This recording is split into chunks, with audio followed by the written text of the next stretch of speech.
Good morning, good day and good evening. How you doing, ladies and gentlemen? Hope you are having a good day so far. Today is Monday, start of a new week. Hope you guys had a good weekend. First one in today, gamedev. What's up? Second place we have Kirby, and third we have OG. How you doing? Nice to have you again. We also have David in here, we have Tom Millman, and we have Peepa Poopy. What's up, guys? Hope you all had a good weekend. I had a pretty chill weekend. I tried to not do too much work. In other words, I was bored as fuck, but you know, I gotta try and rest these little paws of mine. Today, I think we're gonna do a bit of art. I finished a new update for the game yesterday, and it feels like we're in a pretty good spot right now, but we still have a bit of an issue where quite a lot of the rooms are, quite a few of them at least, are fairly like empty, like there's not enough stuff. So we need to just make more stuff. More furniture, more random objects, trash, whatever it might be. Like we need to have props to fill out the game. So I think that's the plan for today. Resting is hard, it really is, man. That is other things that we want to do relatively soon. I really need to update this fucking teaser at some point, man. My teaser is so outdated at this point that I'm almost ashamed to show it to people. So that is something I really want to do. I don't know when I want to publish it to YouTube, but for some reason I kind of feel like I should make the first Shroud of Gloom devlog as well. That's something I need to do. Like the Game Jam devlog or whatever. More stuff indeed. How you doing, Tom? I've been following you on your project. You've been posting a lot on Blue Sky. Looks cool, man. My last post did surprisingly well on Blue Sky. Thanks to anyone who shared it, liked it, whatever it might be. I think it's one of my posts with the like highest engagement so far, if I'm not mistaken. This little post for Screenshot Saturday. This is the kind of stuff, there's like Wishlist Wednesday and Screenshot Saturday and stuff. I miss these every time. The one time I actually did it, I mean I did have some relatively decent screenshots, I think. We ended up getting quite a lot of engagement here, so that was kind of cool to see.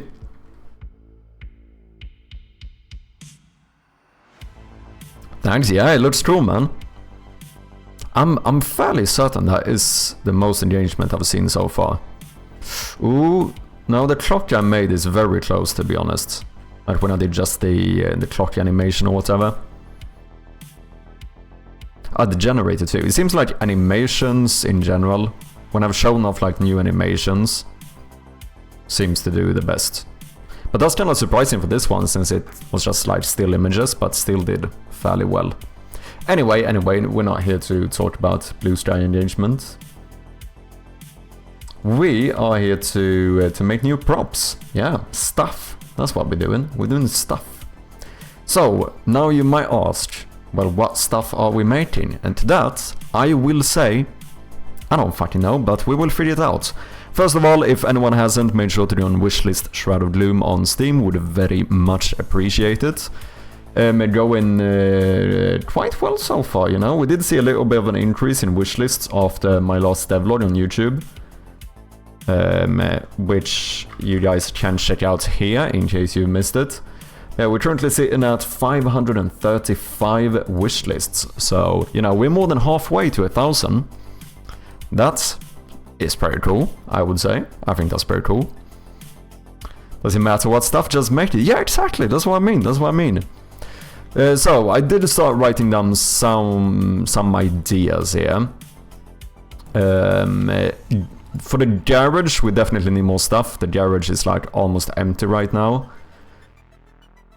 Gardening tools, workbench. Workbench could work well in the basement. This is kind of the thing I find a little bit tricky. It feels like a garage and a basement is kind of the same type of environment, right?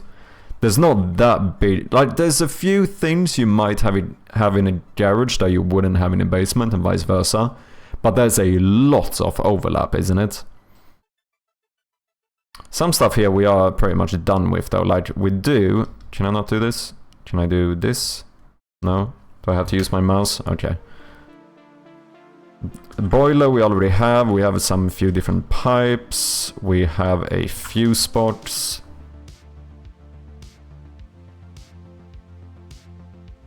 I mean, technically we have a ladder too, the ladder into the basement, but I think this was more as a prop, like a, you know, ladder standing by itself or whatever, like a portable ladder.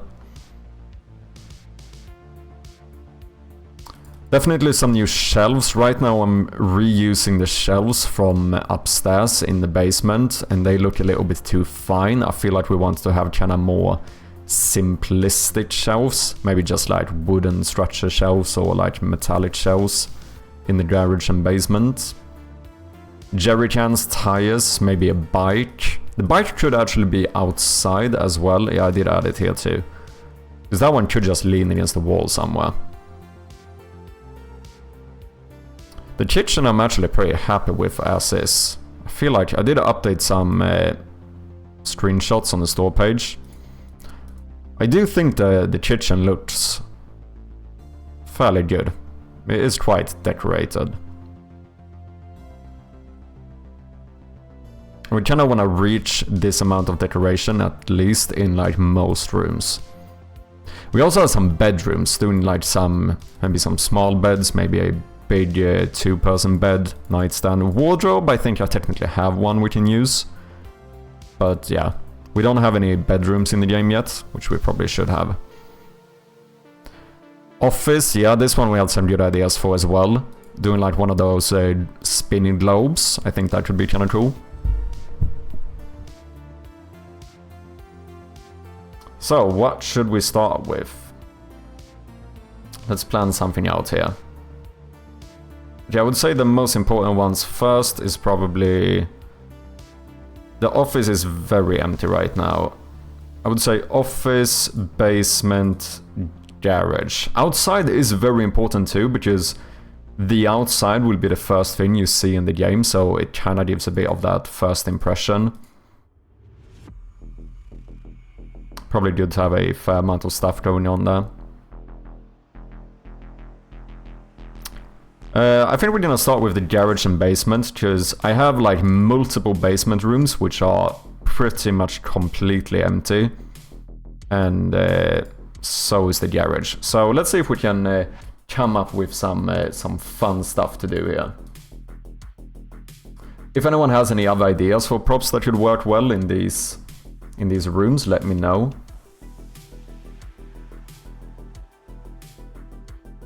This is more the vibe of a basement.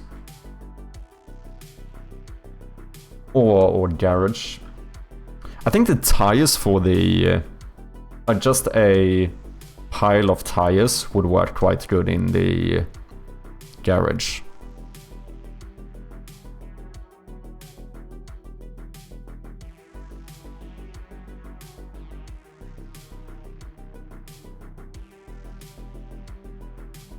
But then we have this as an issue. I think maybe this is the first thing we should fix fairly easy as well.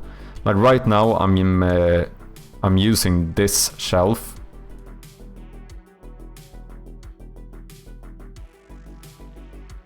Where is the... Hey, where's the inside of the shelf? That's not what I use. Is it? No. Oh, here it is.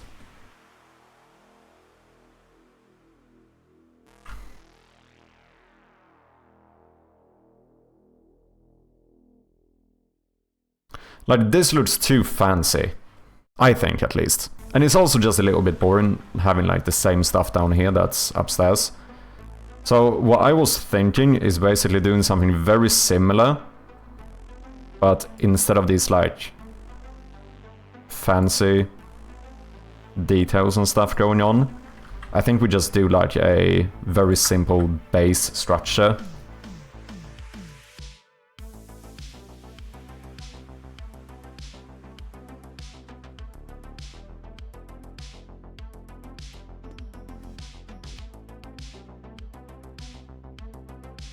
Should probably do this one a little bit taller as well. Because then I'm thinking, instead of actually having like any type of like walls and stuff, we do like an open shelf, if that makes sense.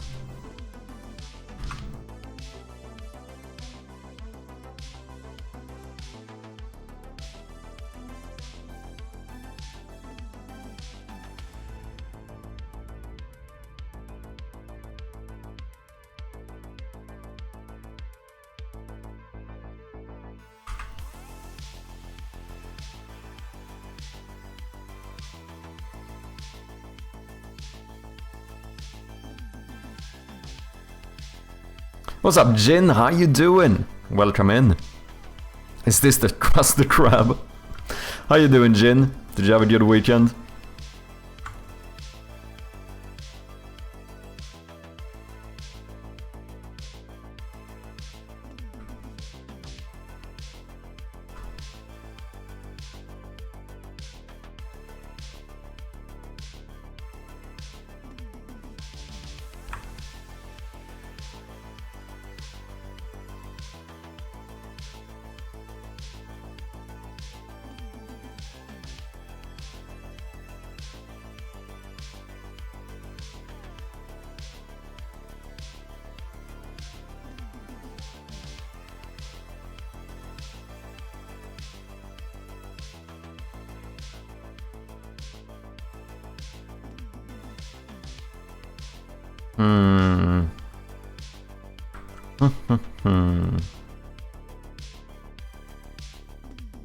Maybe.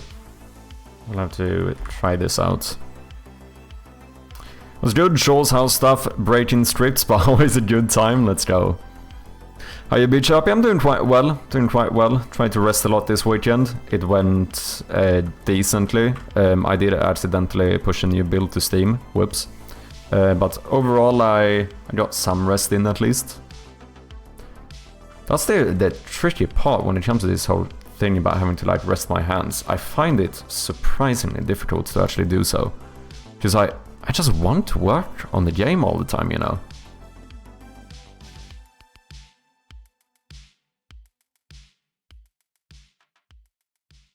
What's up, Brent's brother? How you doing? Welcome in.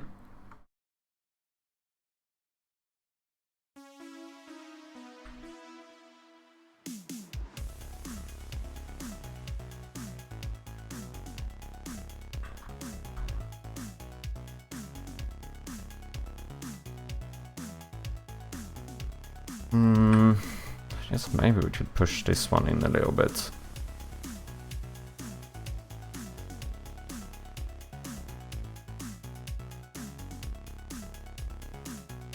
I don't know, maybe in one place if I want to have shelves across the entire... Maybe at least 2 shelves. Oh, that's fairly easy to make. Accidentally, yeah, pretty much. It's like I wake up and I think I'm not gonna do any work whatsoever today. I'm gonna stay off the keyboard, just don't do fuck all. And then I get up and I like, I'll just put some alerts on, you know, for people who are streaming and stuff. You know, gotta support other streamers, so I start doing that. And then I'm like, oh yeah, there was that one thing in the game. Maybe I should quickly do this. And then all of a sudden I'm like, oh fuck, it's 5 PM and I've been working for 7 hours. I was supposed to rest today. I know what you mean, working a lot on the heavy metal equipment when I was doing film and stuff was horrible. My wrists killed me and fleshy thumb area would be in pain for days. Damn. Yeah. But at least then you have like a good excuse for it. You go like, oh yeah, but I've been like working with heavy stuff. I'm like, yeah, I've been typing on keys and my body's breaking down. Do you know what I mean? I feel like a fucking wimp. It's really annoying because, like you said, it's difficult resting your hands. Add to that we get the coordinates. Yeah, exactly.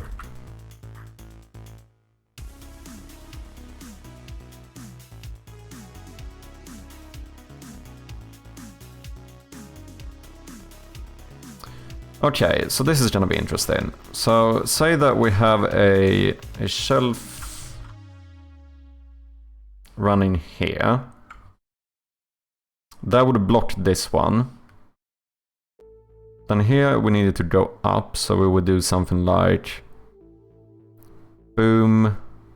And then this should go in front as well, so I assume we do something like this.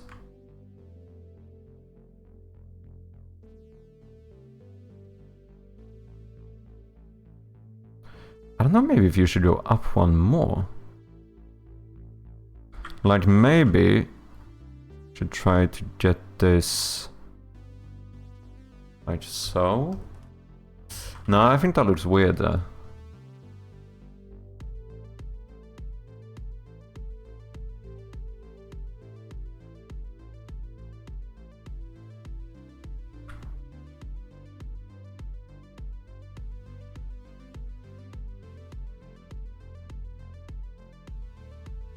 Then you would continue here.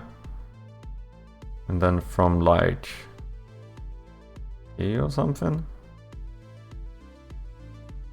Do something like that maybe.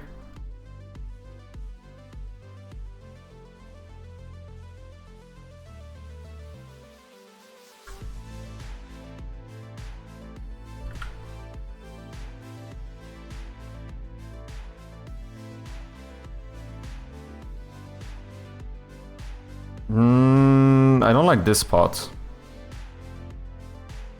This part looks a bit weird. It doesn't look like it's connected fully.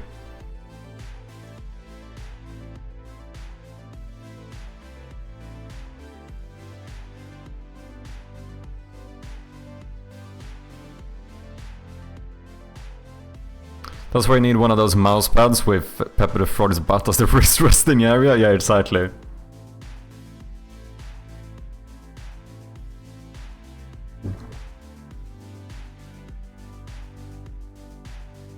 Maybe I should make the things smaller. Like maybe these guys.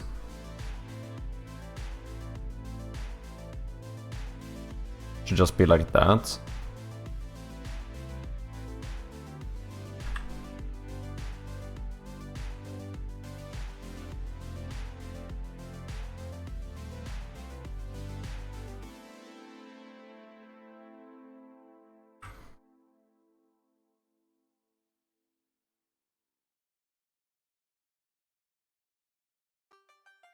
Yeah, maybe.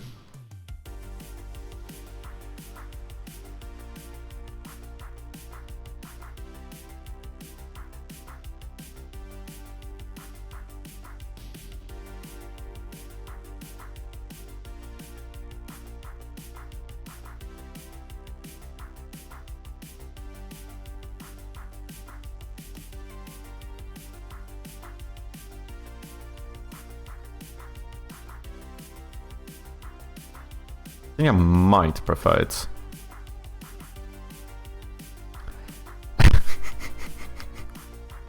What's up, Wachacha? How you doing? There's a crazy message to briefly step out of lurking for. Yeah. That's just the daily Wachacha entrance. Read it out loud. I cannot read that out loud. How am I supposed to read that out loud? Without like breaking character. You woo wo cute senpai master daddy, how's deving? Fucking found the loophole. Devin is doing fantastic. Thank you, thank you. Hope you're doing good, Wakacha. Oh, that's funny.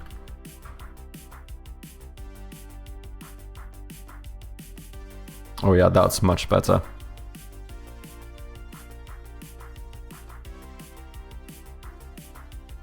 Oh, I think this angle might be a bit fucked. Maybe we should do this.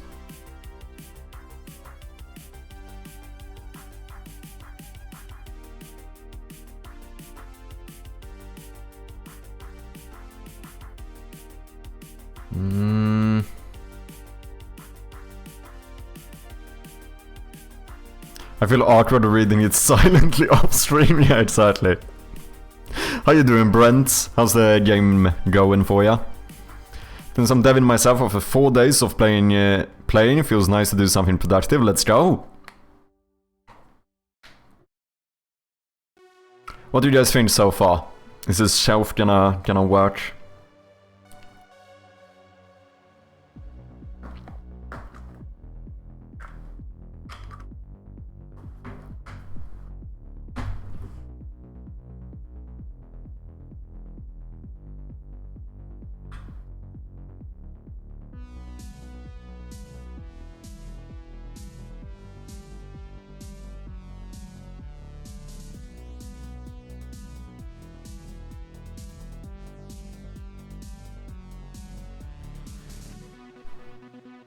Dude, I was watching some spooky game playthroughs by Elias this weekend, and holy shit, I got some proper jump scares, man. I watched, like, you know, shorts in the games and stuff, just to, you know, I think it's good to get some experience, but also wanted to rest my hands, so I didn't want to play myself. And dude, some of these fucking games people make, man, like, they are so fucking tense. Like, I looked at some of these playthroughs and I legitimately go, like, I don't know if I could play a game like this. Like, I legitimately don't know if my heart could take playing a game like that. I think it looks good. Seems very Maniac Mansion aged garage. Nice. That sounds more like the vibe we're trying to get this one for. What's up, Codin? Bem-vindo, pá. Como é que é, meu? Tá tudo bem?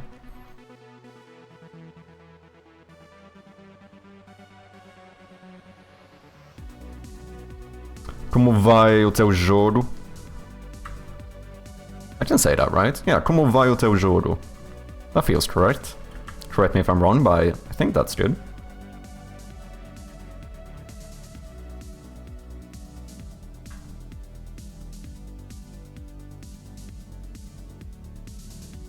Okay. We do this. Obviously, we want to add more shelves. Maybe do one. Oh yeah, maybe I need to do. Oh, that's gonna make this part trickier. So thinking it might look better if we do this. Yeah, that looks a lot better. Give some thickness to it, you know? Then we kinda need to do that here too, and that is gonna be slightly trickier. Now I kinda feel like I wanna go back to this. But that does not look right. Oh, partly because I think I fucked it up here. It would have to be like this. But I don't like this. Doesn't look good. What's up, Loki? How you doing? Nice to have ya. Lacking time for longer dev sessions, but still able to do small progress, adding some feedback. Ooh, nice. Not ideal feedback in my opinion, but good enough for this version. Sweet. I think feedback is just having, like, any feedback is better than no feedback, at the very least, right? Goes around here, so far so good. Trying to sort out some new furniture today. So, start off with this one. I think I need some more industrial shelves or whatever. Not industrial, more simple shelves. Less fancy shelves for the basement and garage. So trying to work something out for this. But yeah, so far so good, Loki. Loki, how you doing? Did you have a good weekend? That goes for anyone. Any fun stuff this weekend? Okay, I'm unsure about this section. Well, not really. I'm unsure about this section. It's not horrible, but I don't know if I like it. I'm gonna leave it for now and then we'll just see.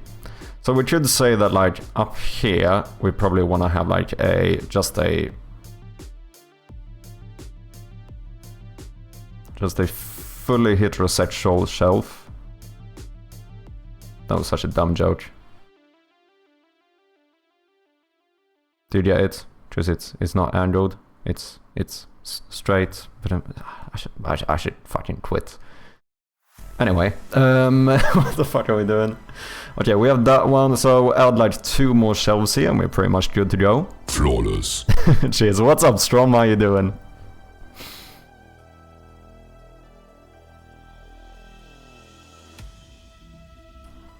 Feedback is a good part of this arcade genre I'm doing. Yeah, I feel like that's the case, right? But that'll be most of the rest of the development. Mechanic-wise, the game is pretty much what it is already. Sweet. Want to keep it small and tidy? Yeah, I think that's a good shout. Official Ace supporter, let's go, Codin. Appreciate ya. Just waking up, 7 AM here at the moment. You're quite a bit ahead of me, I think. I am indeed. I'm... where am I? Like 9 hours ahead of you. But yeah, good morning, man.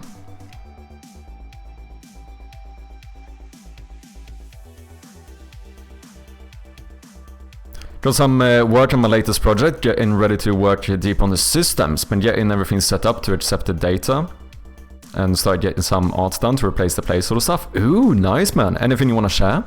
Let me know. Any art or anything you want us to have a look at? I'd gladly check it out. Strom is here, we can win words on stream now, true. Fucking carrier. Oh, you know what? These... Oh, that's probably how I should do it, you know. Okay, wait, I have an idea. I'm gonna skip this for now, because I don't like looking at it. Try to use my drawing tablet here as well, save my little bitty wrists.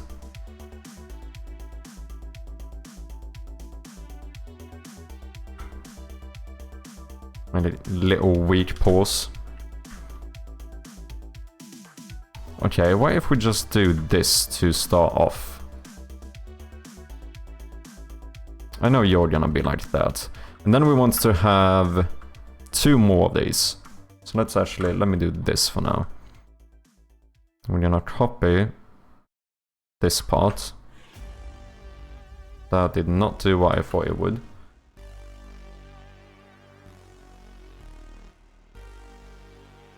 Copy this, paste. And then we just find where to place you guys. We do like, oh, are you not filled in?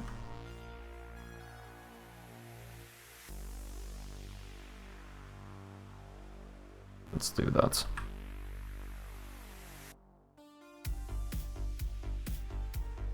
Copy that little bugger, paste you here, and then we do something like boom. And boom. Looks like a really big ladder.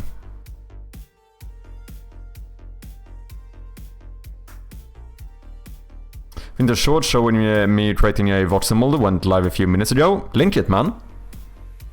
Send a link. Let me check it out. Okay, what do we have here? We have 20 pixels. 20 pixels, imagine. No way, no way. 19, so fucking close. Okay, feels like a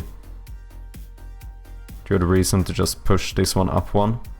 That's the only thing I would say about Aseprite so far. I absolutely love this application. But I feel like they could have done more in terms of like alignment tools. As someone who's used to working in like, you know, GIMP and Photoshop and stuff, I feel like there's a lack of alignment tools. Like, you do have this one, which took me way too long to find. At least you can check it like this and see if it's centered, which is good. It does, I mean, it does something different here too. But I don't fully, this is not as intuitive. Like in GIMP and Photoshop, you have this stuff where you can just like, you know, oh, grab this and like center to the image or center to the selection. At least as far as my knowledge, I don't know if there's as much of that kind of stuff in Aseprite. I haven't found it at the very least. Accidentally found that one while fat fingering. Oh, do you mean this one? This one? I also think I found this one accidentally.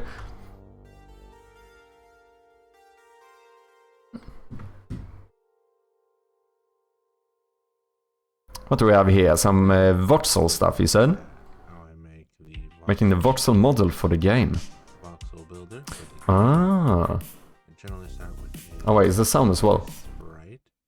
And then I will painstakingly add each and every square in, making sure that I give it some depth, some dimension, get some color in there for some light and shadows. And then once we're done with that, we can export it out for the game. Here's a Nice. how I make the... So wait, what application are you using here? Like what program are you working in? I generally start with a 2D sprite, and then I will painstakingly add each and every square. Is this like a Blockbench or no voxel builder? Yeah, I guess Blockbench isn't really, or is that considered voxel? I suppose it is. Low poly models. Is this considered voxel art? Actually, why is Minecraft voxel art? It is, right? Colored 3D boxes. Yeah. Right? Yeah, must be.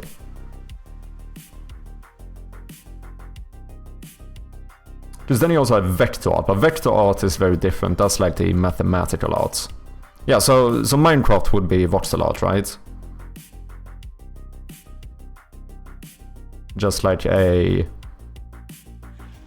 more 16 by 16 boxes voxel art. Because this is like different type of voxel art. But it obviously would be voxel art as well, but this is more like the forms are not as unanimous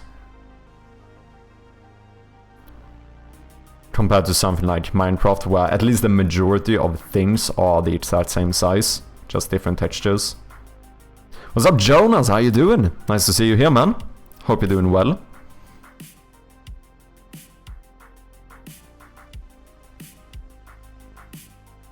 Minecraft is 3D pixel art, I think. Oh, interesting. Well, the art you build in Minecraft could be considered voxel art. Okay. 3D dot game heroes is a good example. 3D dot game heroes? Action role-playing game.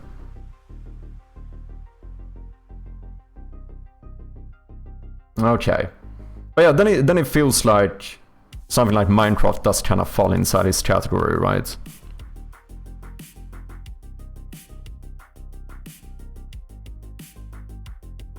Teardown, that's the most interesting voxel game in my opinion.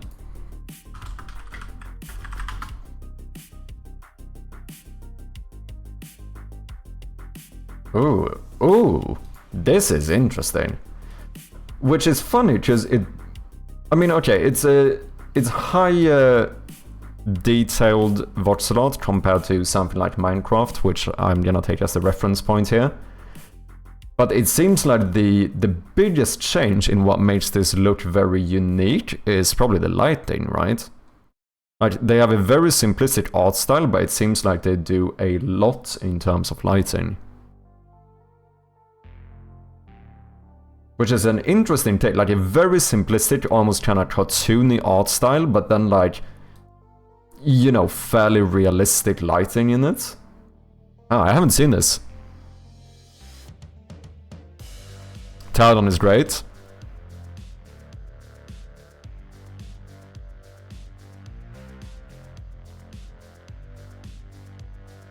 Fun to see you, even though I didn't come from Moonman. Need to see it on video. It has physics. Already got a wish listed. Ah, cheers, Jonas. Appreciate ya. Gameplay trailer. Wow, for once, we actually have a gameplay trailer. Kita is forcing you to stand up for 10 minutes. Let's do it. sandbox game that features a simulated and fully destructible voxel world. Built with a cutting-edge custom game engine, beautiful environments are brought to life in a one-of-a-kind way using interactive and realistic physics. Oh fucking hell, this is kinda impressive, you know? How you doing, Keita? Hope you're doing well, man. As well as a bunch of user-created mods you can install to completely change your experience. Teardown's campaign hands you a Fucking hell, this is impressive. under a pile of debt. To save your business, you start accepting jobs from a variety. I have no idea how to do this kind of stuff where you can like break buildings and stuff. That seems fairly complicated. At least if you do it in a very dynamic way, where you know, where you can kind of dynamically destroy anything. Like, if you have something where like, okay, if you shoot a fucking bazooka at this very specific place on this wall, then it breaks down. That feels fairly easy. Like, because you could probably just have one animation of that being destroyed. But here it kind of has to be, I don't know, like calculated in real time somehow. It seems complicated, but I have no clue. Like, what the fuck? And a bunch of other questionable activities. Like, there's obviously a lot of physics to it, but then how do you calculate like how difficult one thing is to destroy from another? And I guess they have like fucking acceleration, take that into account, like the speed. Like if something is falling, is it gonna break when it lands or doesn't it? From sledgehammer to blowtorch, rocket launcher to nitroglycerin, you're bound to find the right tool for each job. And if you're interested in using these tools in a less... Yeah, this seems impressive. Those physics are so impressive. Yeah, really are. Self-made engine, mostly one dude. Well, that's even more impressive. Holy shit. Doing my own game engine too, but no way I'm doing that. Damn, we have a lot of people doing their own game engines here. Respect, man. Yeah, this seems insane. Oh wait, is it a Swede as well? Is it a fellow Swede? Dennis Gustafsson. Parallelizing the physics solver. Welcome back, everyone, and thank you, Casey, for the previous. Yep, that is a Swede. Amazing detail and amazing amount of research you must have done on that. This talk is hopefully going to be a little bit shorter, so we get lunch.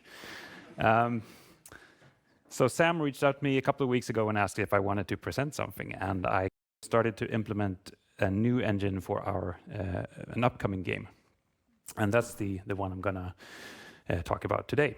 So it's an engine that is relatively it's mad impressive. We want it. Okay, we can't watch this entire thing, but I'll save that.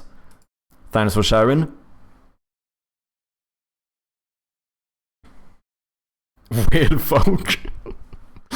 Yeah, I wouldn't even know where to start with something like that, man. Is he living in the neighboring red cottage there in Sweden? Probably. Like, how do you call this? Being able to identify Sweden is so fucking easy. Because it's kind of like what Katja said, right?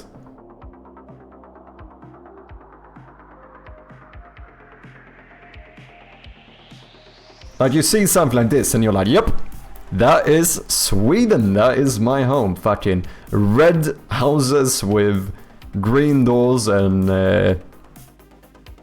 white fucking corners, whatever you call it in English. Yep, that is as Swedish as it gets. Like, such a fucking Swedish house, man. Holy shit. If you drive anywhere like outside a major city, you will see like 15 of these a minute. Render cubes, move cubes, detect collision between cubes, add more cubes, make things multi-threaded. I don't even know what make things multi-threaded means. Your home docs, yeah, exactly.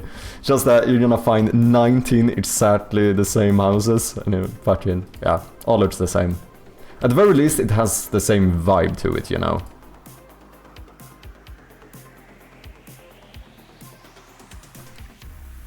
Okay, I feel like this is a pretty good base. So now we just need to make the actual shelf parts. So we want more of the top. So I think we're gonna start with this one because it's gonna be the easiest. I think we're just gonna do boom, boom. We're gonna do something like this, right?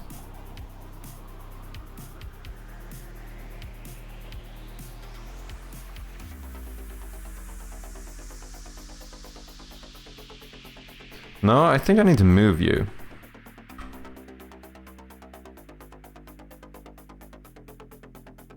I think we need to do this. Because otherwise you don't really look connected. Scheisse. Let's see, this one can continue. And then, where are you connected then? Ah, now you're not connected in the middle. Maybe I should... Where would your edge be? Well, technically, that would be here, so that's the middle. This one isn't the middle. This one we could make into the middle. Maybe we should try and keep like the middle as the center point. Which means that you... Well, the only thing I can do is this, really.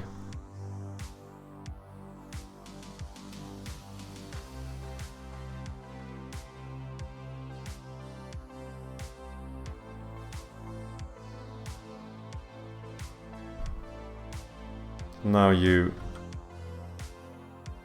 should be boom, boom, boom. Yeah, you're connected in the middle. If we want to, we could even do this.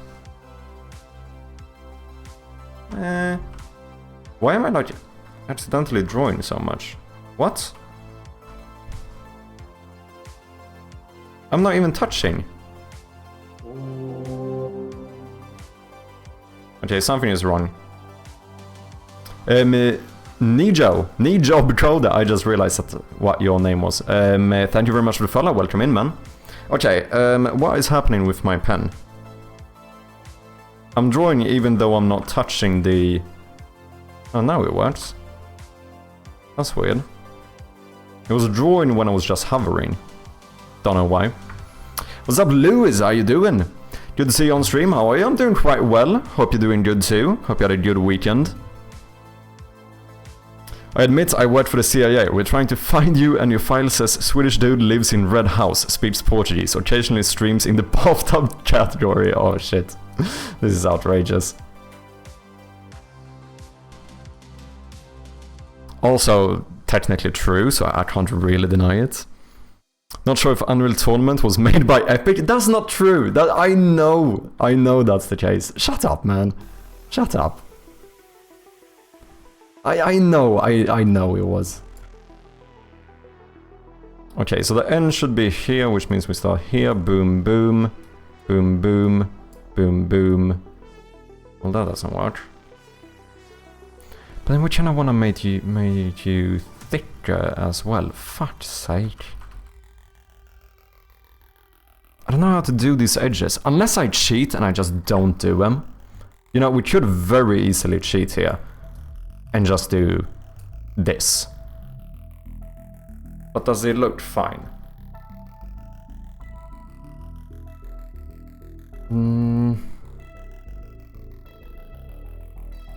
Oh.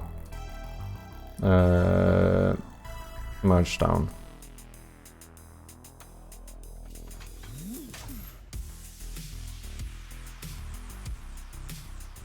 So now I don't have to draw those. I think that might be fine. I'm gonna do this for now, because I'm lazy.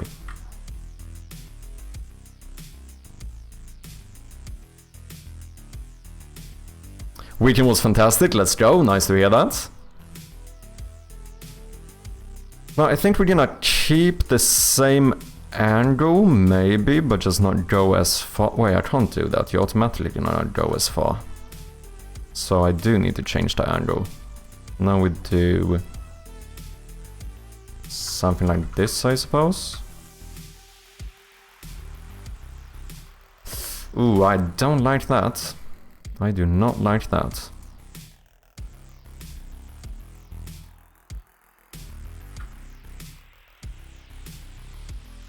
Boom, boom, boom, boom. Okay, can I get this even?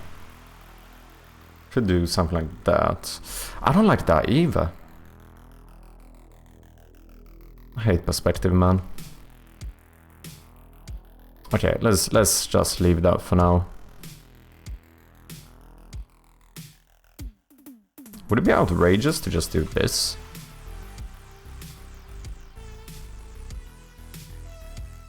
Kinda works. Not really.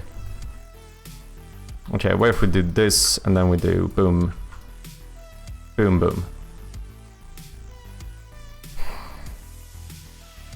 I don't know about this. I don't know about this.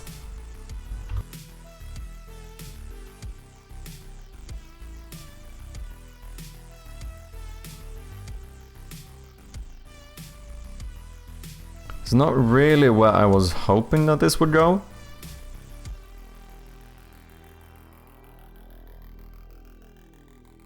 I don't know if we should fix it, adding some grays in maybe.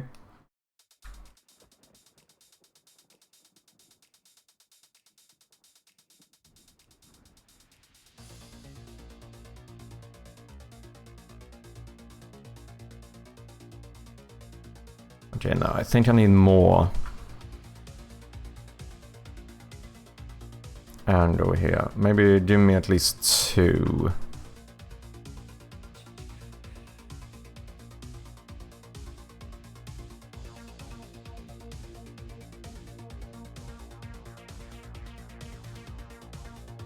Do think that's better. I don't love it, but it might just have to do for now.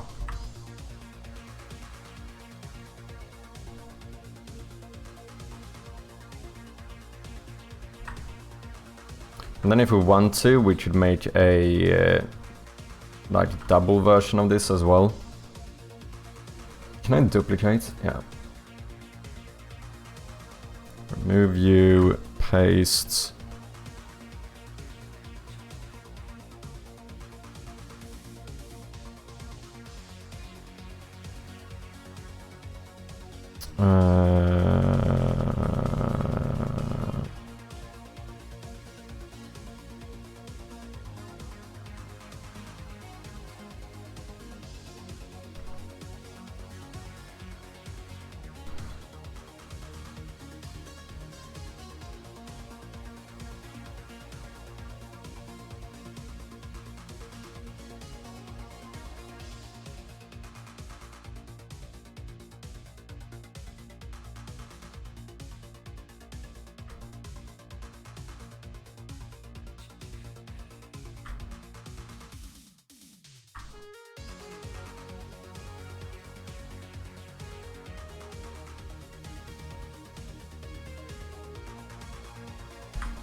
That kind of works.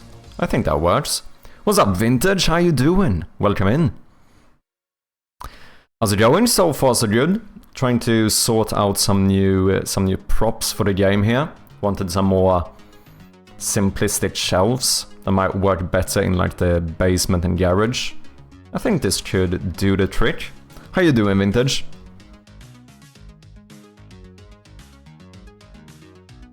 So now we have a double shelf and we also have a single shelf.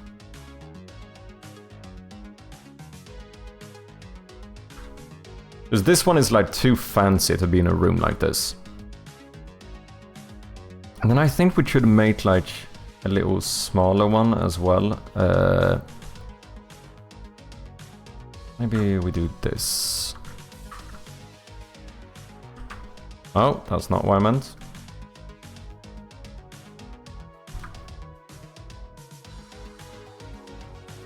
Nice.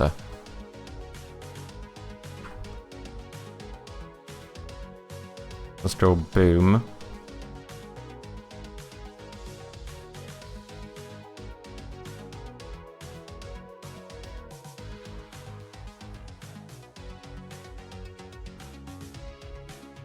I wonder how centered you are. You're probably not centered, are you?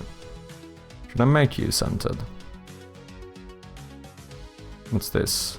92 pixels with the gray included.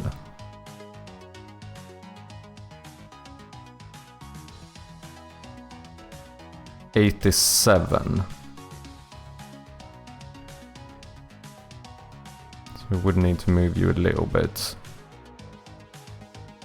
It wouldn't have to be perfect, to be honest.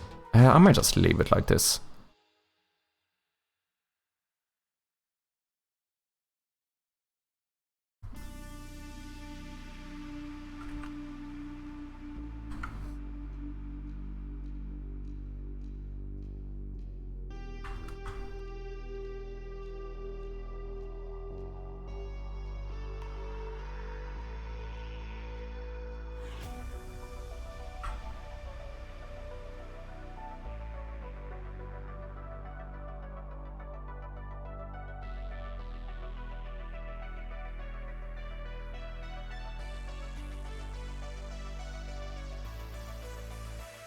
You know what I mean?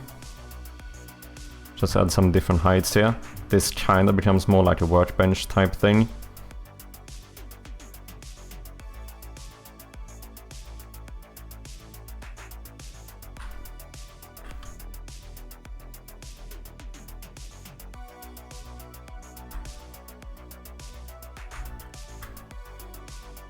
Well, that doesn't look right though. No. 2, 3, 4, 5, 6. 1, 2, 3, 4, 5, 6.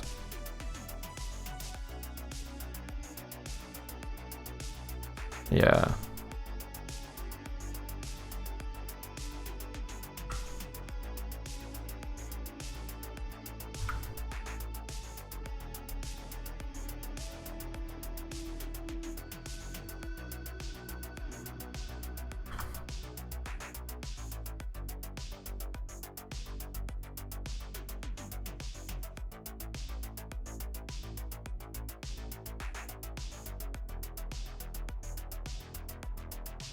Maybe I should just cut those down completely. This might end up looking a bit weird. And the other fans with part of the game we're working on, I'm trying to sort out more props for the garage and the basement, because I have far too many rooms which are far too empty. And I feel like there needs to be a different kind of feel in the basement compared to like the upper floors. Because, as I said before, like, these kind of shelves or whatever feel a little bit too fancy for a basement. So trying to make these little, you know, a little bit more industrial or whatever you want to call it. And industrial isn't really the word I'm looking for, but you know what I mean.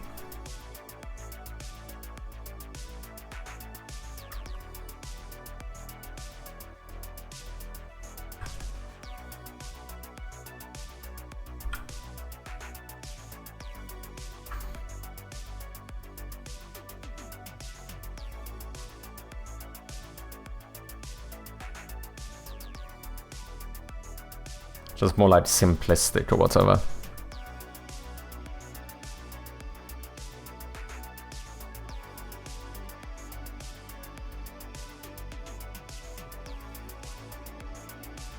Maybe. I think we can try this. We have a single shelf and we have a double shelf, and then we also have the extra edition here, which we should probably make this into its own version as well, so we could use this one by itself. And then if we want to merge them, we just put this one behind.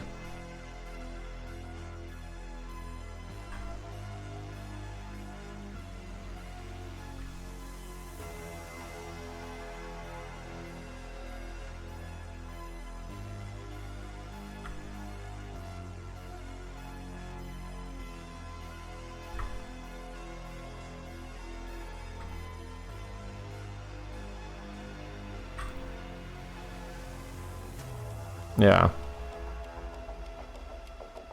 Because something like this could work in the garage as well. potentially.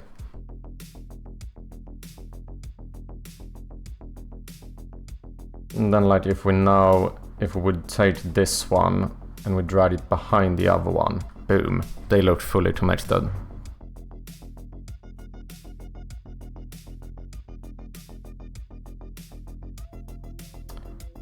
Okay, I'm feeling pretty good about that.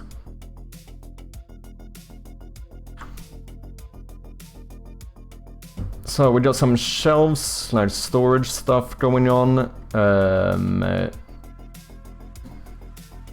Any more ideas for stuff you can have in a garage or a basement? Let me know.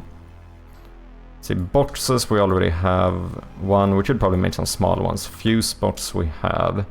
I think tires for...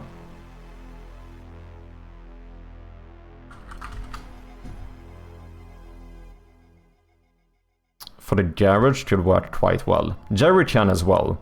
Is a very good one. Lawn mover, yeah. So that is a good example of something we wouldn't have in the basement, but that we could have either in the garage or, just like the bike, it could also technically be outside. Could have just left it outside. Good shout. Because I think these are the interesting ones to come up with, the ones that only fit in the basement or only fit in a garage. Because a lot of stuff has so much overlap, like, you know, these like storage shelves, like a workbench and tools, like this could be an either or. But something like a boiler, you would... you could have a boiler in the garage, but... like tires you would most likely have in the garage rather than the basement. The lawn mover doesn't make sense to put in the basement because you would have to like carry it up every time you want to use it. Good shout. Loose screws, nuts and bolts. That is a good one too, but we might... like the only way I could do a screw is like this. Like we might fall into the problem of my pixel art size here. But we could however do like small boxes. You know, just like, imagine this being like a small box of screws.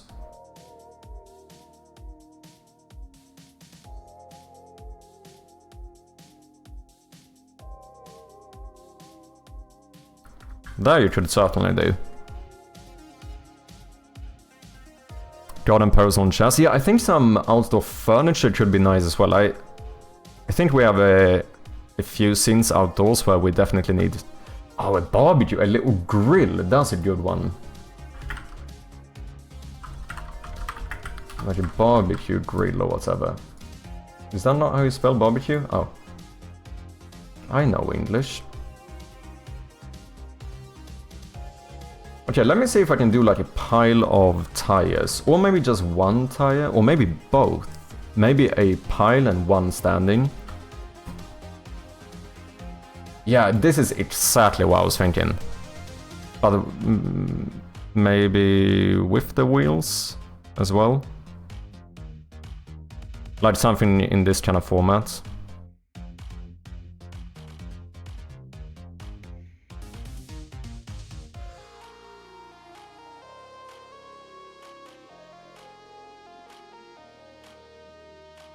That feels like it could work really well for the garage. Spare fridge in a garage. Yeah, I did think about having a fridge as well. It's fairly common here too to have like a spare fridge, and that works in either place. Could be because you could certainly have a spare.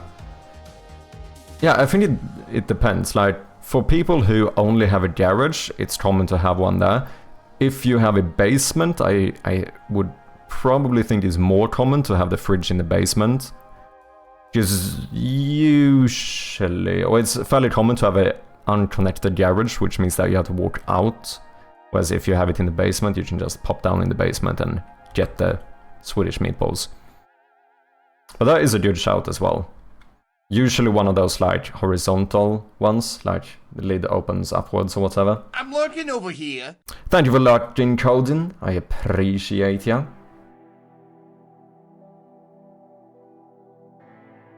Tires might be a little bit difficult from like a perspective thing though.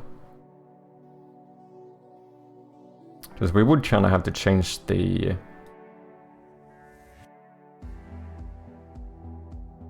angle a little bit. Maybe something like this.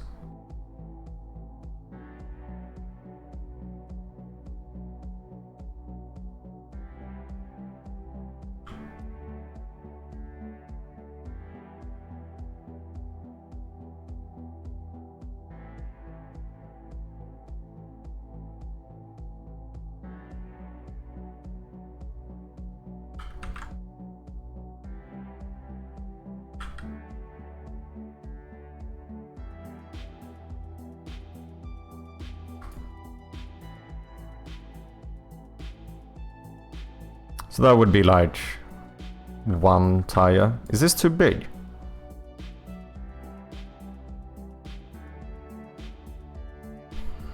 Oh, maybe that's a bit too big.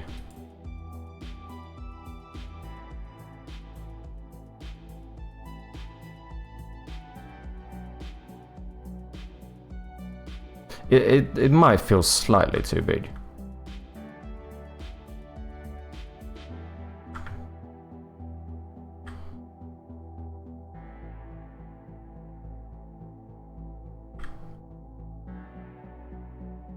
Circles generally in perspective are really tough. Yeah, they are.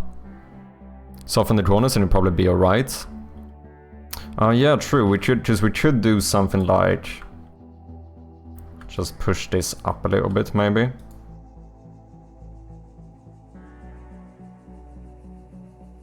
To make it seem more rounded.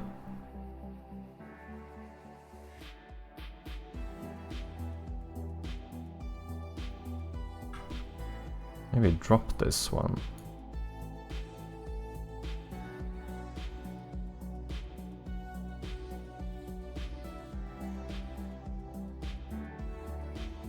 It just doesn't get the same kind of hard edge.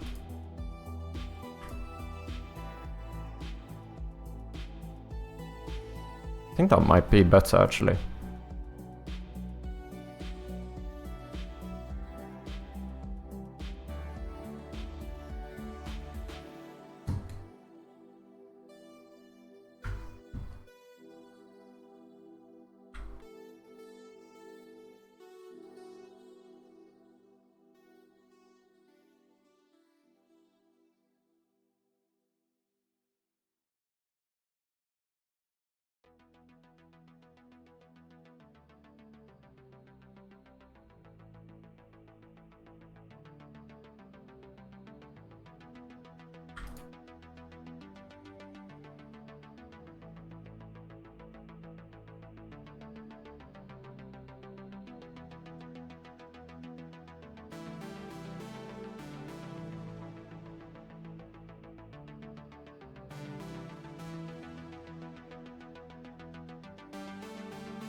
Does it read?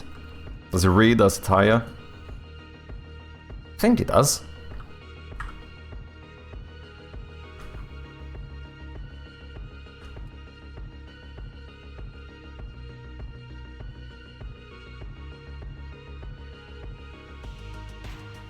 I like it shifted game.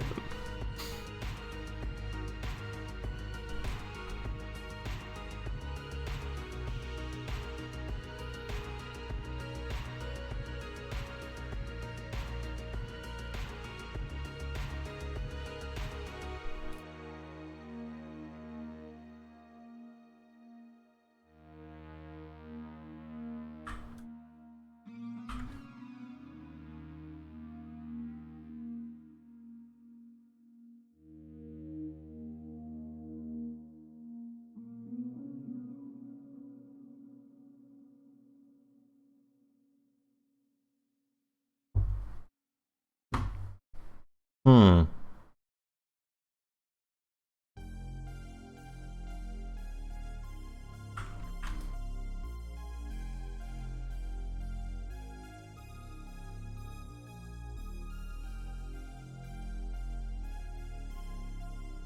It would look better if it was leaning.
Okay, getting somewhere.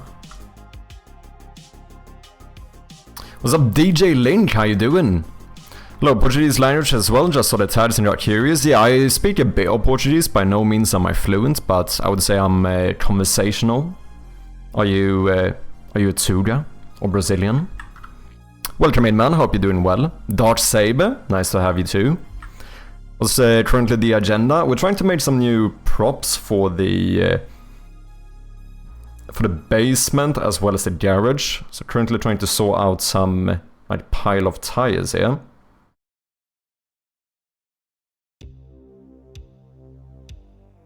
This one needs to be cleaned up though, it doesn't look clean enough.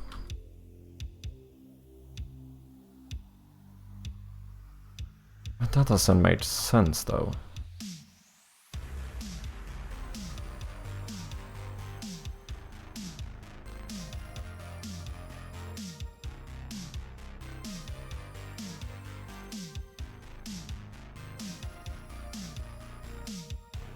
It's getting there.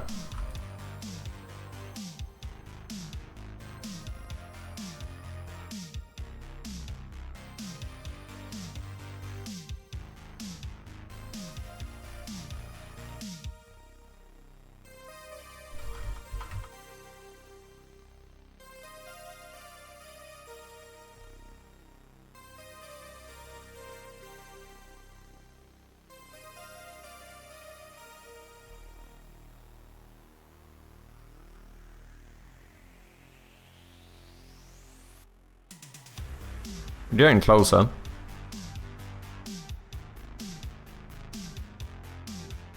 Sorry, we do have some ads running. Annuals in Pixelot are very fun to deal with, yeah.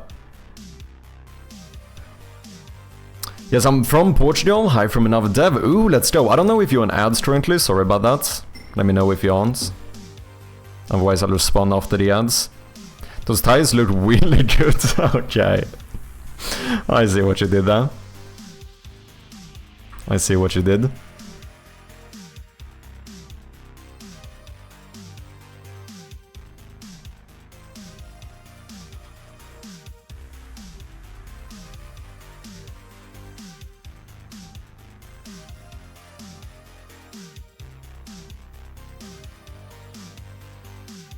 But yeah, I think I need to do this first.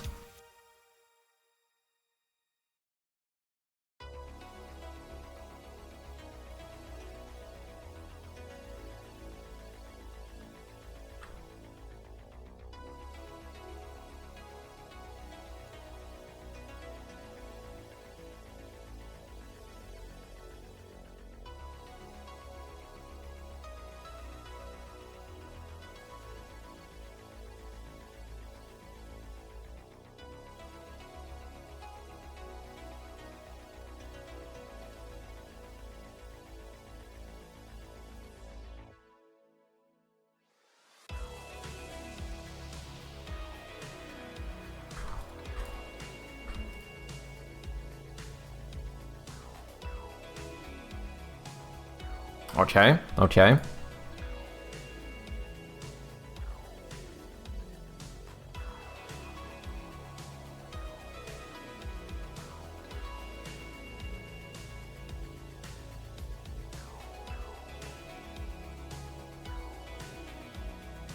Sorry, I will catch up with chat as soon as the ads are over.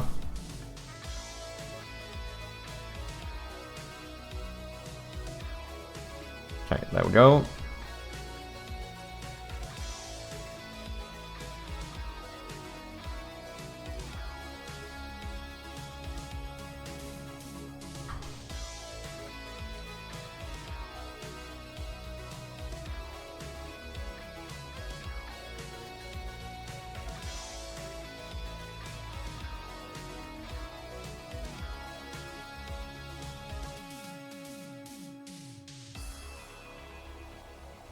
I do think it reads, doesn't it?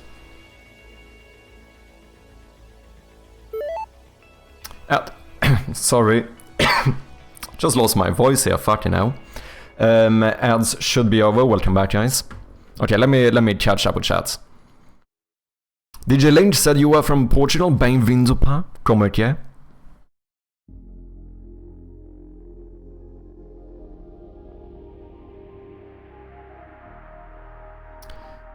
Poxa, já te vi pela comunidade também.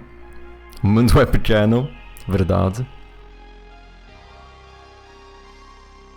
Getting tired of these pants. Outrageous. What's up, Dual Wielded? Nice to see you, man. Keep them rolling, holy shit. I mean, kinda impressive. How long can you keep it going? That's the real question here. What Pixelot software is this? This is Aseprite, and so far, by a long shot, the best one I have ever used.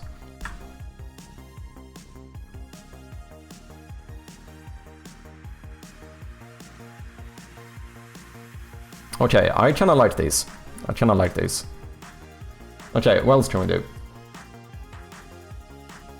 Tires is done so. Could also start throwing some of this in game, but let's see if we can get more stuff in here. I definitely want a workbench somewhere.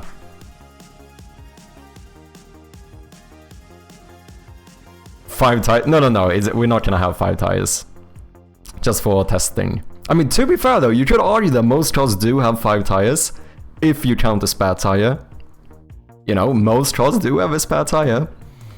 Now, the question is why you would put all of them in the garage. That's a bit weird. But yeah, it kinda made sense. Oh, the car had a birth defect. Must be a Swedish car, needed 1 more tire. Shut up, man. Outrageous, outrageous. Ladder, we should put a ladder somewhere.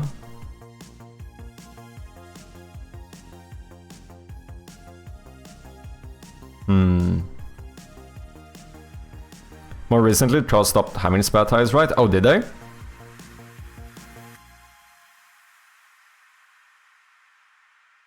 DJ Link, donde é em Portugal? If you don't mind, of course. You mean you don't take off your wheels every time you're done driving? Yeah, I imagine. Is it a Netherlands thing? I don't know. My car has a spare tire, but my car is also as old as I am, so I don't know if that's... You know, it doesn't really say much.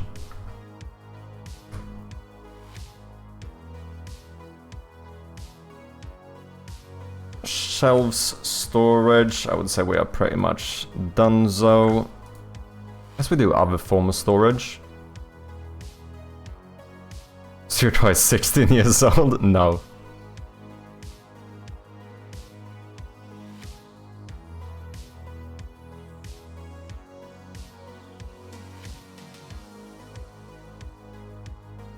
Maybe a workbench. Bike lawn mover are nice too. I don't know maybe if I would want those to be outside though.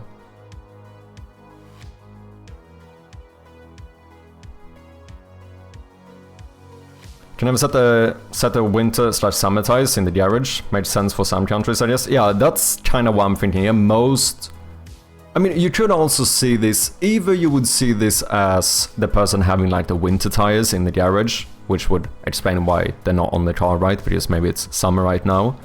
Or you could see it as these being maybe the old tires got too bad, so they got a pair of new ones and just haven't had the time to throw the old ones out. You know, it could be that kind of thing as well.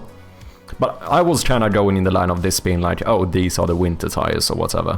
Which is, at least in Sweden, fairly common. I don't know about the UK, which is where this game probably is gonna take place.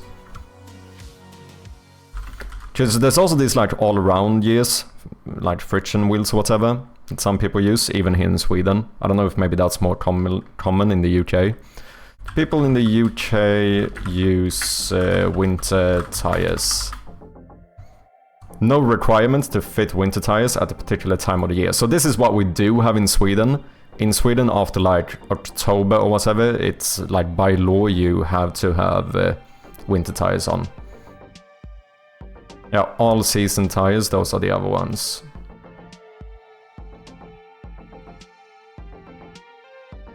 Does anybody use winter tires in the UK? Absolutely worth it if you live in a rural area, which we probably are in. Most people do not bother.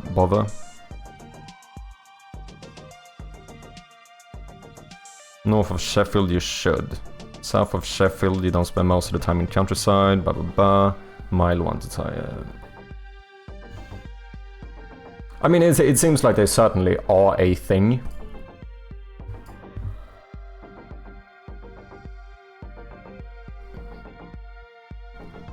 Yeah, don't mind, I'm in Milfontes at the moment. It's near the coast, around 2.5 hours from Lisbon, 1.5 hours from Algarve. Oh wait, so it's south? Oh, then I haven't been close to it.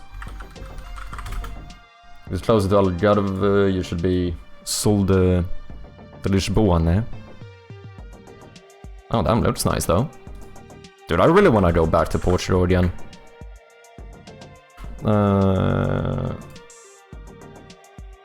Yeah.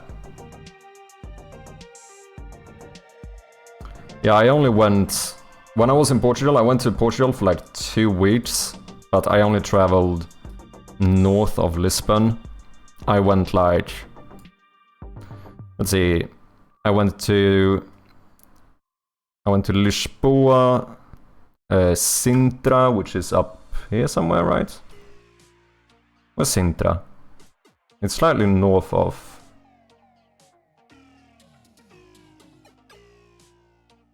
That's too much. It's fairly close. Okay, I went to Lisboa, Sintra, Cabo de Roca, Cascais, Pared, and then I went all the way up to... Nazaré. I then traveled... I didn't stop in Coimbra, but I went through there. Then I went to Porto and Braga. And then I traveled all the way back to Lisboa again. It was a good trip. I wanna go back, man. I do wanna travel more in south of Portugal. Feels like the one place I kinda missed. Like, I kinda did almost the entire coast. Like, from Lisbon and north. What's up, Zapu? Welcome in, man. Blue as well. Hope you're doing good, guys. Maybe the house was owned by monkeys and those are just old furniture. Guess we pushed to GitHub. 2038 changes. Damn. GG, man.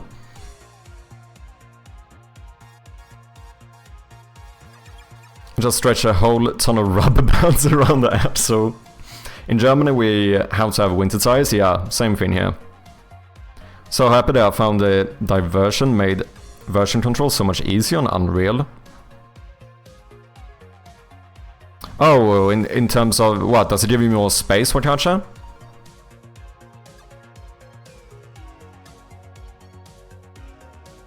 Link, where would you go, or where would you recommend going in terms of like traveling to South Portugal? And when I say South Portugal, I basically mean south of Lisbon. I suppose Algarve is one, but there's also, what's the other place called? I know I've considered going there. Yeah, Faro, Albufeira, but then there's, I know I've been recommended Évora, I think I've been recommended to go to as well. Alentejo.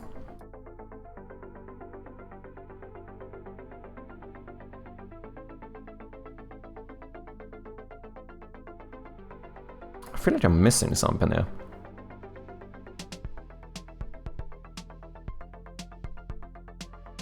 Setúbal.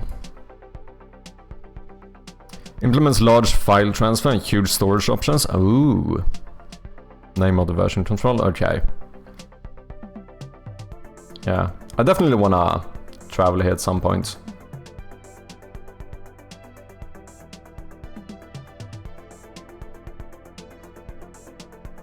What was I thinking? Oh, workbench maybe. Maybe doing a little workbench. This one we could maybe have one in the garage and one in the basement, right?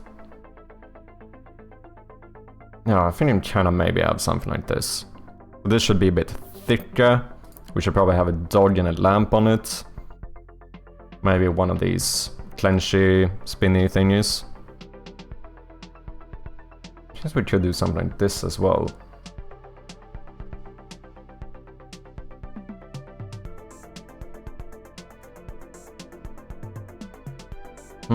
Could lock one of these. How do these open?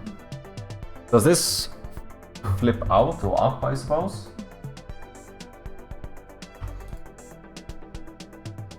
Yeah, this must be... Is this like where it held? Then you flip it down? Or is... Oh no, this is a drawer. Do you... Oh, you pull it out, don't you? I think I'm being a dumbo. I think this is a drawer. Which makes more sense, but it's slightly annoying because I can't really have drawers in my game. Because if you open a drawer, you won't really see into it, if that makes sense.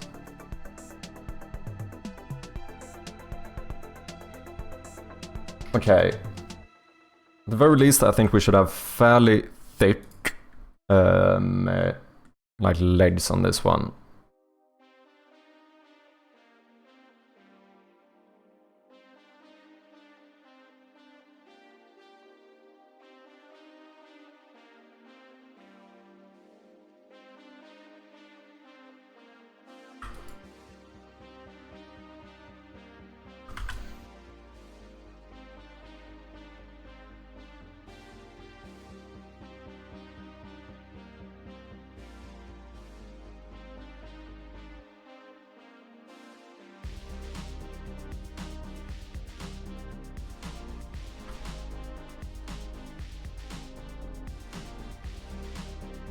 Maybe.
Hmm.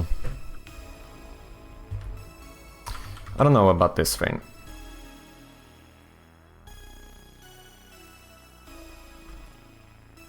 Strip that for now. You're not close enough to do this, are you?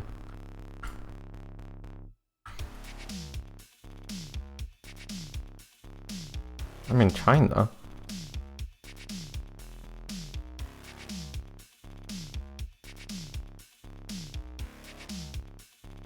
Doesn't look too bad.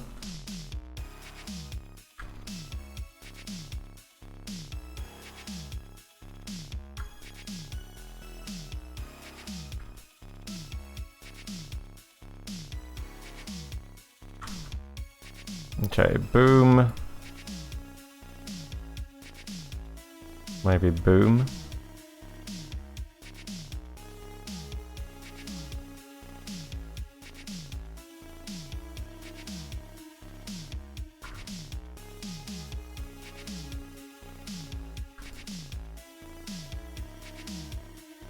That does not look right.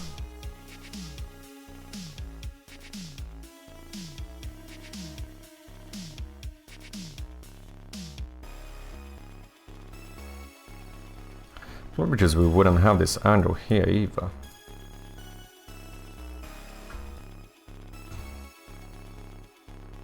The coast is really nice to travel. Costa Vicentina. But you probably need to rent a car to make most of it, or more flexibility. Public transport in the south is really lacking. Okay, that's good to know. Even Algarve, you won't find a subway, etc. like Lisbon, Porto. You can go. You can also go very quickly from Lisboa to Algarve by train. And it's not, but it's not near the coast. Oh, it's just interior. Okay. Yeah, I did find that was a good thing. I took a lot of buses. I actually didn't train that much. There was a lot of like decent bus connections when I was in Portugal.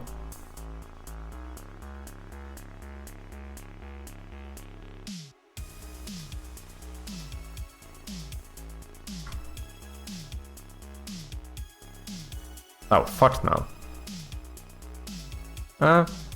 Slayton wants to play game. Maybe. What's up, Slayton? How you doing? Welcome in, man. Let's boot up the game though of the day. Oh, I don't like this. I don't like this. We need to fix something.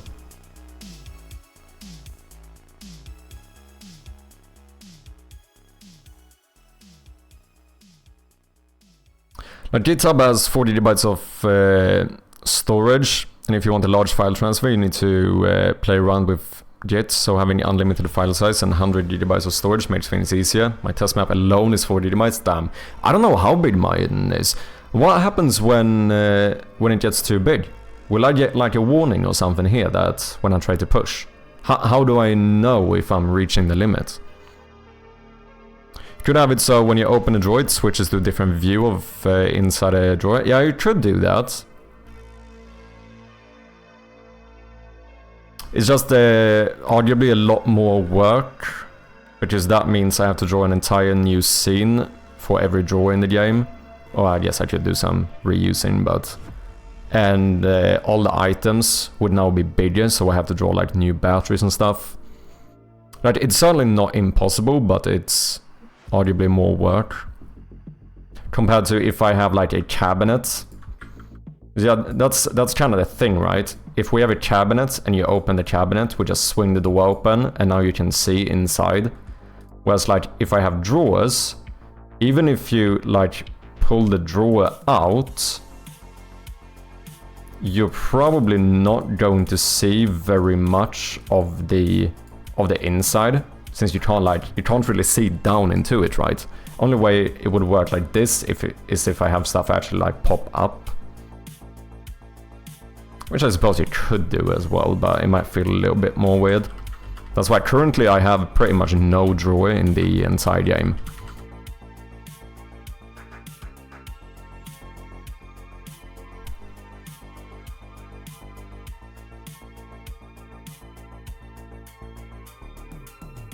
Hello Toy find it inside it you find batteries, they could be special batteries. What's up, Mrs. Zombie? How you doing? You rating the game is SpongeBob? I've not played it today. Ooh, me neither. This will be the first daily one. Send you a mail that you have went over the storage limit and you need to make it smaller or pay for more storage. Okay, but at least there's some notification for it, so that's good, I suppose. My Git repository is over 4 GB, so that's not true, or I'm being stealth-charged. Oh, interesting. I do suppose the fact that I'm doing 2D is going to make it slightly easier. Because my game my art isn't, my assets aren't that big, right? I assume a lot of the time when it gets really big, it's because of the, like, 3D art assets. I'm assuming, at least, I have no idea. Joy falls out and items falls on the ground. Oh yeah, I could do something like that, true. What's up, Atrium? Good morning, man. You cost me 2 days of insane productivity? You mean I gave you 2 days of insane productivity? How you doing, Atrium? Hope you had a good weekend. If your repo size hits 5 GB, you may get an email from GitHub.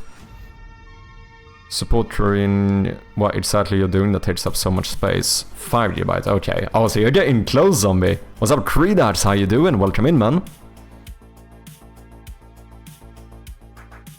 But the 100 megabyte limit per file size was way too small. Oh. Unreal is stupid big. Yeah, I mean, Unreal is just worse, isn't it? As far as I'm aware. I think it's just arguably a worse engine. I think Watch is just using a worse and I'm joking. I'm joking, people, calm your horses. I'm just messing. Let's not start another big engine war here. Well, Chappy, I almost spent an entire day working on a bug. My UI navigation stopped working. Ooh. When you say UI navigation, meaning like your inventory and stuff, that kind of thing. I was working on something stupid on Friday and my brain just instantly wanted to try a tool. 3,000 lines of code later, a bunch of editor tech and still not finished. All this because his Friday work was slow as fuck. I mean, it was good work though, I'm happy I did it. I'm pretty much done. For anyone who doesn't know, I renamed every single sound effect in my entire game. Because I wanted to have more, like, structure to it, you know. I'm kinda happy I did it. Almost every, I still have some left, but...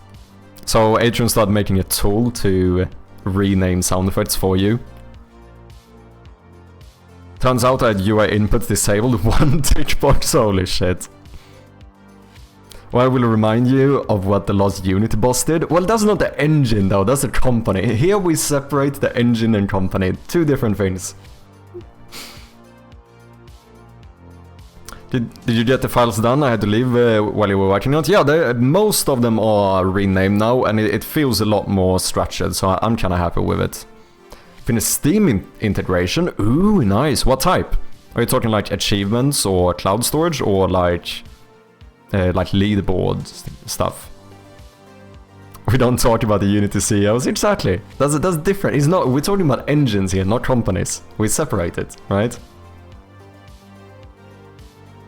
Tell yourself whatever makes you happier. Yet Unity rated than Godot. Just imagine how much better it is on the tech side alone.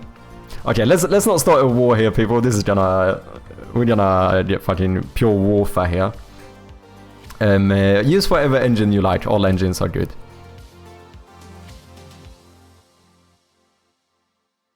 Mainly achievements is kinda easy to set up in my opinion. Yeah, I did have some help from Strom with like the Steam manager and stuff, but it was fairly straightforward. I'm just finishing it, okay. Okay, we're gonna do the daily gamedev here. For anyone who doesn't know, gamedev is basically Wordle, but instead of guessing a game, instead of guessing a word, we have to guess a game. So each time we guess, we're gonna get more clues in terms of like platforms, game modes, themes, genres, developer, etc., perspective, and in 10 guesses we have to figure out the game we're looking for. After 5 we can get a clue which will give us one of these hints. The only caveat is that you are not allowed to Google looking at any Steam libraries or look at any physical game boxes that you might have in your room. Let's try to play this with the knowledge of our brains. Do you know what I mean? Just because it's more fun that way. Today's redeemer was none other than Slayatan. So Slayatan, do you want the honor of picking the first game? Let me know. Engines don't matter, just make the game true. Use whatever good for you, but Unreal is better. Achievements always the setup when you have an event bus. Yeah, I did end up using the event bus. Like, almost all my, I think pretty much all my achievements are triggered through events.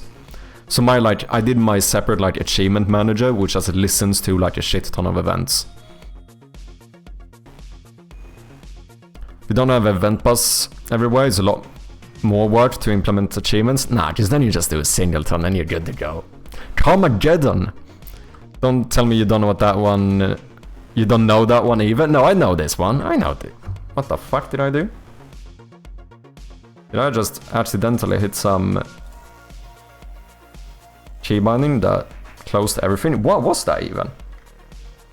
Oh, no idea. Carmageddon. Let's run it and see what happens. That's not... shut up, Atrium. Okay, let's see what happens. So, the game we're looking for is not racing and not action. That is interesting. Usually, like almost every single game is technically an action game, but we are not looking for an action game. We are on one of these platforms though.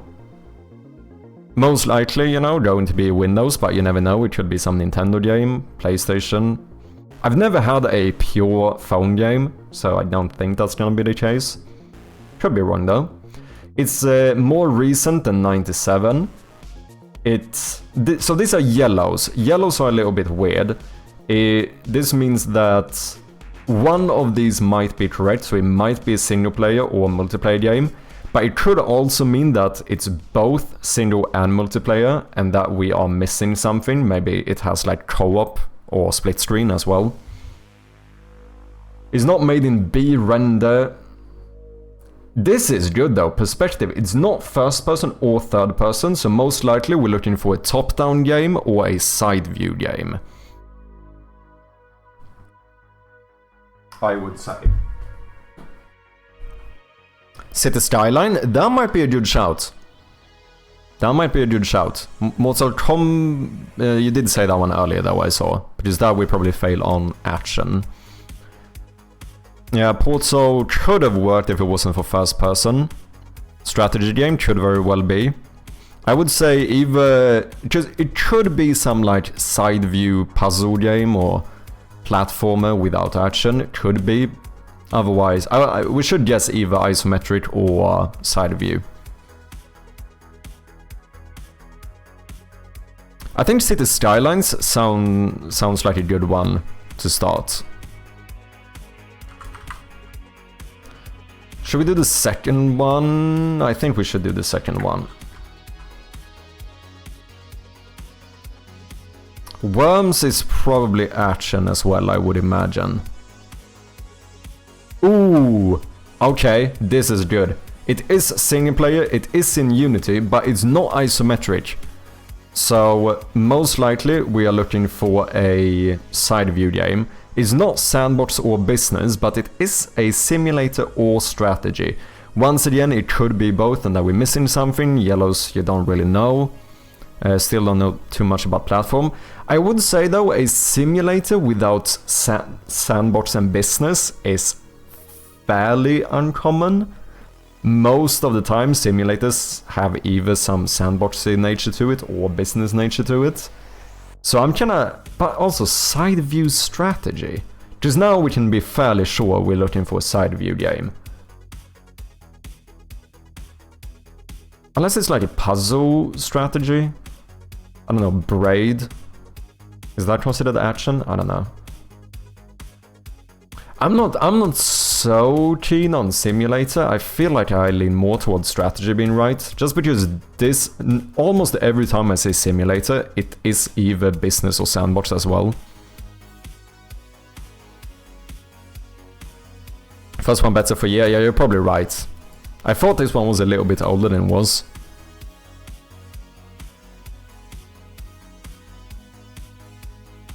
You sure side view not tested it? It could be. You never know. It just like statistically, I feel like side view is more has like a higher probability because there's more side view games I think than there are text games. Braid more adventure. I feel like it could kind of work. Some like puzzle, platformer, non-action. Planetary Annihilation? Maybe, I don't know the game. Slay the Spy, Dodges Dungeon sounds like action. I feel like both of those would have like a action theme. Oh, Braid is not Unity. True, true. Like, the good hint here is really that it's not action, because it's... like, almost all games are action in some form or another.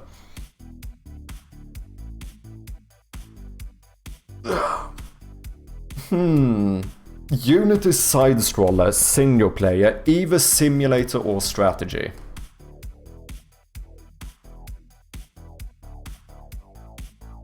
Wildfire?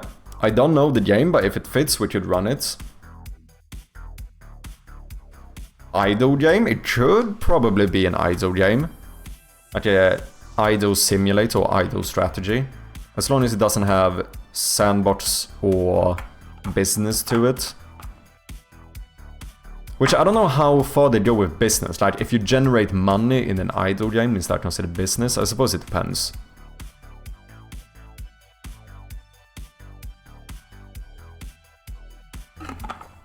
Adventure capitalist? That sounds a little businessy. Games can be a shooter but not action, so this is odd. True. Game dev can also be weird. Sometimes game dev just is game dev in a way, and it's weird. My biggest disappointment so far is that apparently Borderlands is not considered an adventure game, which I think is like objectively incorrect. But oh well.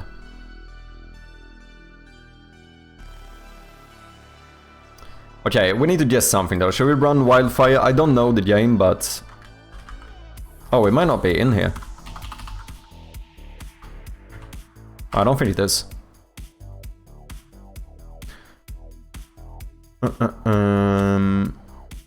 Planetary Annihilation, does that one work? I don't know of the game.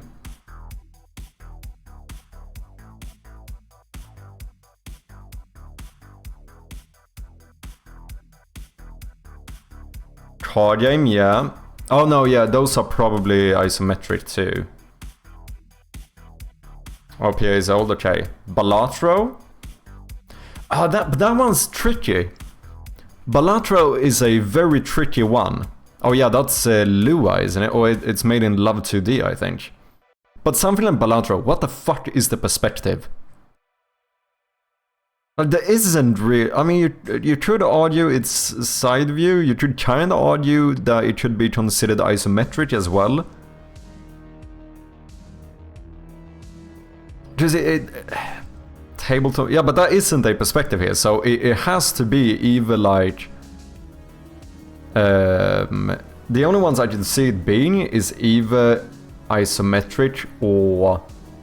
I think there's a bigger chance to be isometric. Like something like Hearthstone, I would imagine is considered isometric here, but this is kind of me guessing.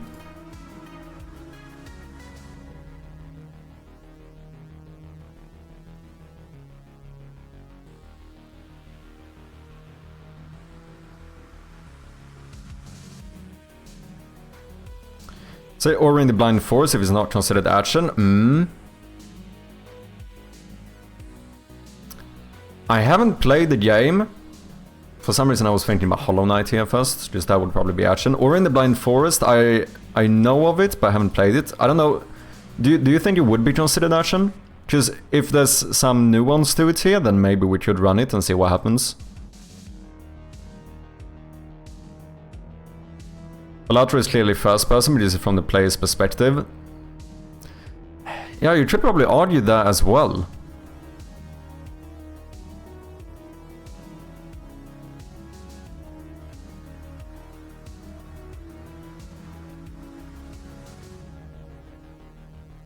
This War of Mine, old enough game and side view.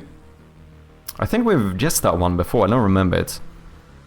We should try that, otherwise maybe Ori in the Blind Forest. That sounds like, if it's not action, it seems like it should fit. But it needs to be strategy or simulator. I don't really... Ori in the Blind Forest, is that like a puzzle platformer?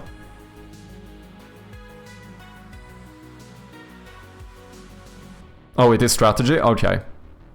Oh, this War of Mine, okay.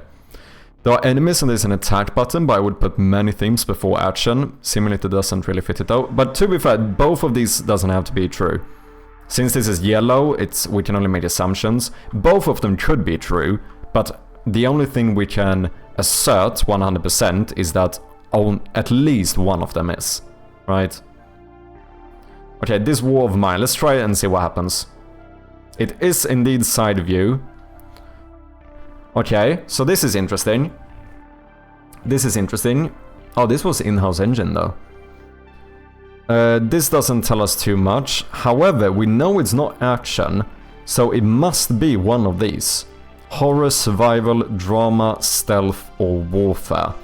I would say warfare is fairly unlikely since we are looking at a non-action game. Survival, horror, drama. Could be something like that.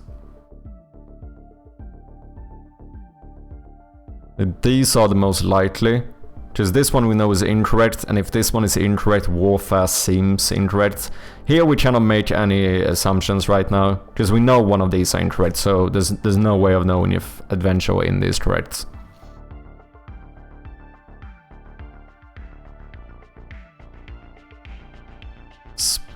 Base building one, oxygen not included. Maybe. Little Nightmares made in Unity? I don't know. Inside? Ooh. What's up, Code Red? Okay, these are some good shouts. Like Little Nightmares or Inside type games. Limbo. Limbo is probably too old though.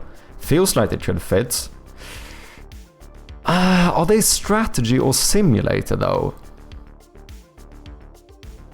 It feels like they should fit here with the themes being like some horror adventure or something. Not really action. But strategy and simulator.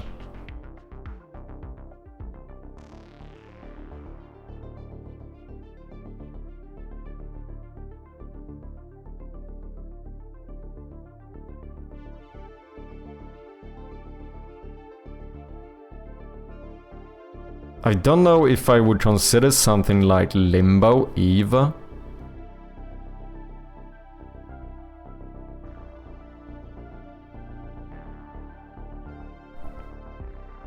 Little Nightmares is not side view though, isn't it? I've only seen a little bit from it, I haven't actually played them, but I think it's like a 3D side view, isn't it?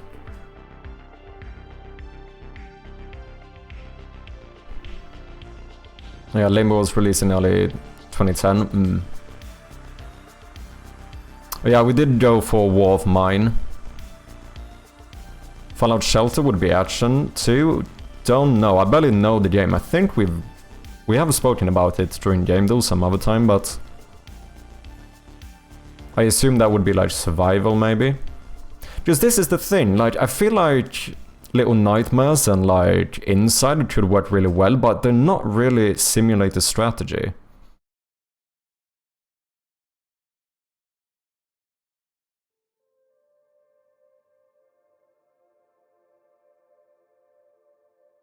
I wouldn't see Fallout Shelter as action.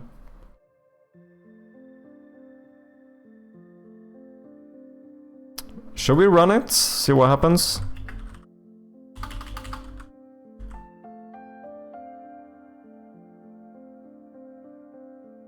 Is this, by the way, is this Fallout? Like Fallout?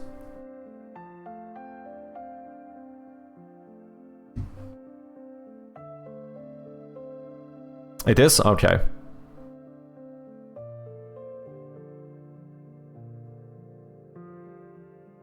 Beholder, ooh, yeah, that's one I remember when you guys failed on that one, didn't you? When that was the game. I didn't know the game, but I saw it when you played it. Mobile first, now everywhere. Fallout theme, but unlike Fallout 4 and the franchise. Okay. Build your vault type of game. It feels like it could fit. Let's run it and see what happens. Oh, nice. So it's not the game. It's not published by Bethesda. However, it is a sci-fi survival game. We are looking for a sci-fi survival. Still don't know too much here, but either simulator or strategy must be correct. Sci-fi survival. So maybe oxygen not included? Yeah, that sounds like it could fit then. Game mode is single player only.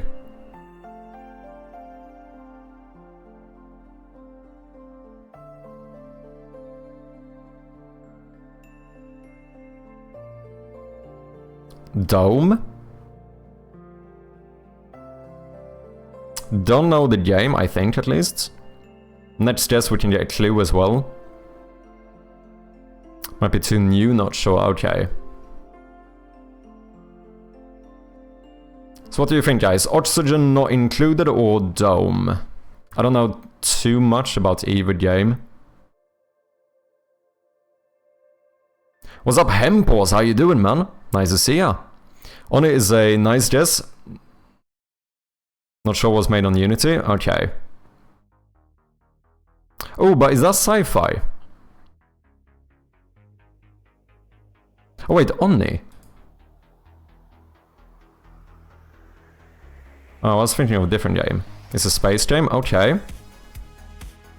Dome Keeper is like 2021 or something. Oh, and oxygen not included. Ah, I'm just a Dumbo. Okay, fair enough. Doing good, thank you, nice. Did you guys know that Hempos was like the first streamer ever who raided me? Like 10 fucking years or something ago. He does the occasional stream still, so go and check him out if you haven't. He's a good guy. Okay, let's try oxygen not included. OG. He's an OG, that's for sure.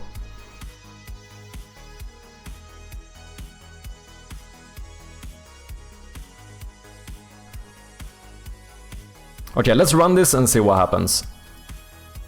Holy shit. GG people, we do it yet again. 18 in streak. Easy. Fucking peasy.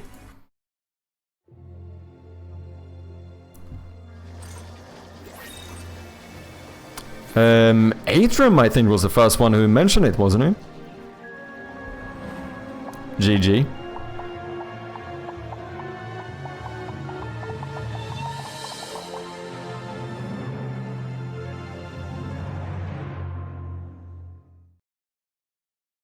Was that it? Oh. Wow. I learned so much.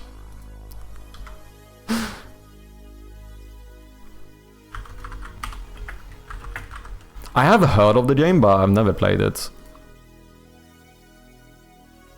Damn good fucking reviews, though. Holy shit.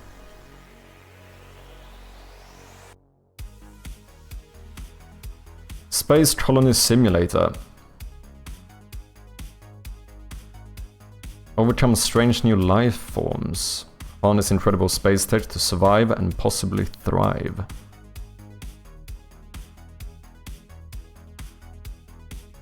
I think I've seen a little bit from this game.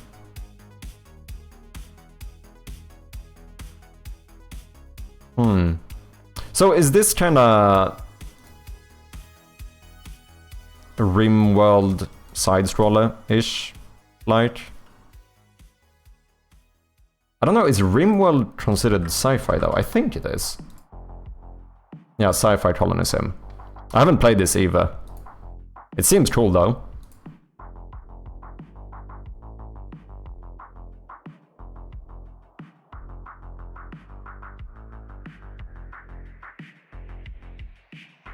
Check my review. Ooh, have you reviewed it?